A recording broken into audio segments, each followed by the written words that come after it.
질환회의 마지막에서 이준호 회장은 한 가지 결심을 내렸습니다.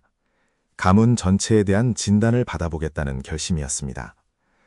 그날부터 그의 식탁은 다시 모이기 시작했습니다. 그러나 모인다고 해서 말이 오가는 것은 아니었습니다. 자리는 채워졌지만 마음은 여전히 멀리 있었습니다. 박민지 이사의 진단은 사흘 뒤 시작되었습니다.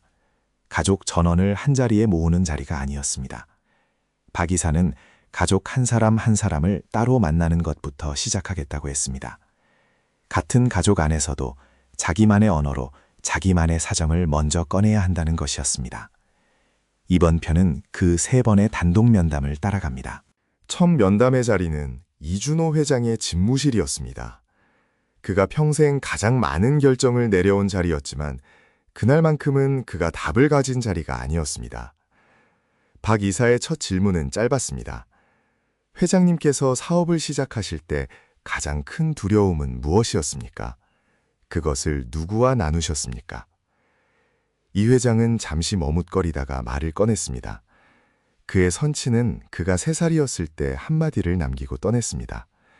기업은 돈이 목표가 아니라 수단이며 진정한 목표는 사람이고 가문이라는 말이었습니다. 그는 그 말을 평생 마음에 새겨왔다고 했습니다. 박 이사는 다시 물었습니다. 그 말을 자녀에게는 언제, 어떻게 전하셨습니까? 이 회장은 답하지 못했습니다.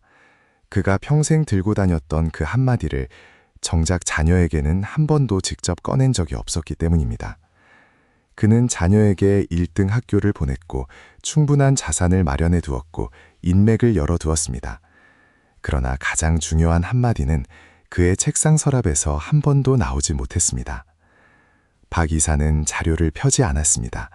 다만 그 침묵을 함께 견뎌주었고 마지막에 한 문장을 남겼습니다.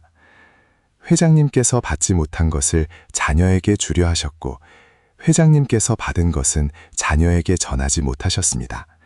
그 사이의 간격이 지금 식탁 위에 그대로 놓여 있는 것입니다. 이 회장은 그날 처음으로 자신의 가장 깊은 곳을 들킨 사람의 얼굴을 했습니다. 두 번째 면담의 자리는 가문 저택의 작은 도서관이었습니다. 이서연이 어릴 적부터 가장 많은 시간을 보내던 방이었습니다. 박 이사는 마주 앉자마자 질문을 하지 않았습니다. 그녀는 그저 자신의 노트를 책상 위에 올려놓고 첫 페이지에 한 문장을 적었습니다. 이 자리에서 어떤 말도 보고되지 않습니다. 그것을 약속드립니다. 이서연은 그 노트를 한참 바라보았습니다. 그리고 천천히 입을 열었습니다. 자신은 무엇을 해야 하는지는 안다고 했습니다. 학교에서 배웠고 부모에게 들었고 주위에서 기대해왔습니다. 그러나 왜 그것을 해야 하는지는 아무도 자신에게 설명해주지 않았다고 했습니다. 연결의 부재는 그녀의 일상에서 구체적으로 드러나고 있었습니다. 그녀는 자신의 계좌에 매월 어떤 자금이 들어오는지를 알면서도 그 자금이 가문의 어떤 사업과 어떤 결정에서 만들어지는지는 알지 못했습니다. 그녀는 자신이 언젠가 받을 자산의 규모를 어렴풋이 짐작하면서도 그 자산이 어떤 위험에 노출되어 있는지, 어떤 보호장치가 있는지는 한 번도 들어본 적이 없었습니다. 박 이사는 그녀의 말을 끊지 않았습니다. 마지막에 한 가지를 더 물었을 뿐입니다. 만약 가문이 당신에게 단 한 가지 역할만 부탁할 수 있다면 당신은 무엇을 맡고 싶습니까? 이서연은 처음으로 자신의 답을 작은 목소리로 꺼냈습니다. 가문의 이름이 시장에서만 기억되는 것이 아니라 사회 안에서 기억되는 일을 해보고 싶다고 했습니다. 어머니가 해오신 일을 자신의 방식으로 이어가보고 싶다고 했습니다. 박 이사는 그 답을 노트의 2번째 페이지에 적었습니다. 그날의 면담은 그렇게 끝났습니다. 3번째 면담의 자리는 가문재단의 사무실이었습니다.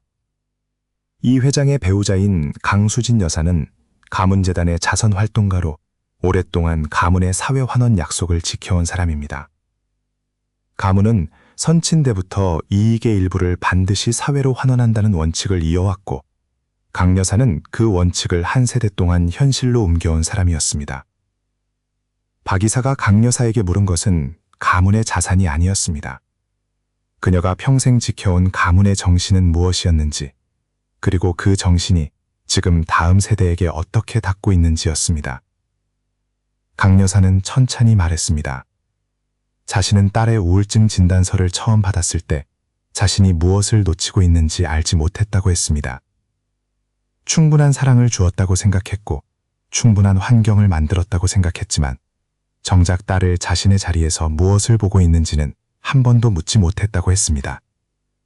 박 이사는 강 여사에게 이서연의 답을 전했습니다. 어머니가 해오신 일을 자신의 방식으로 이어가 보고 싶다는 그 한마디였습니다. 강 여사는 한참을 말이 없었습니다. 그리고 천천히 한 문장을 남겼습니다. 자신은 그 말을 평생 기다리고 있었는지도 모르겠다고. 그러나 그것을 들을 자리를 만든 적이 한 번도 없었다고. 가문의 정신은 거기에 있었지만 그 정신이 한 세대에서 다음 세대로 옮겨갈 다리는 비어 있었다는 것이 박 이사의 첫 발견이었습니다. 박 이사는 3번의 면담을 마치고 한 장의 노트로 진단을 정리했습니다. 그 노트의 결론은 짧았습니다. 이 가문은 자산이 부족한 것이 아닙니다. 이 가문은 서로를 받아들이는 언어가 비어 있는 것입니다. 회장은 자녀에게 한마디를 전하지 못했고, 자녀는 자신의 한마디를 꺼낼 자리를 갖지 못했고, 어머니는 그 사이에 다리를 만들 시간을 잃었습니다. 이 진단을 받아든 이 회장은 처음에는 잠시 침묵했습니다. 그러나 그날 밤 그는 박 이사에게 한 통의 메시지를 보냈습니다. 가족 전체를 한 식탁에 부르고 싶다고, 그리고 그 식탁에서 처음으로 자신이 받았던 그 한마디를 자녀에게 직접 꺼내보고 싶다고. 그러나 그날의 식탁은 그가 상상한 자리가 아니었습니다. 다음 회에서는 그 식탁에서 무엇이 부서지고 또 무엇이 새로 시작되는지를 함께 들여다봅니다. 구독하시고 다음 영상도 놓치지 마세요.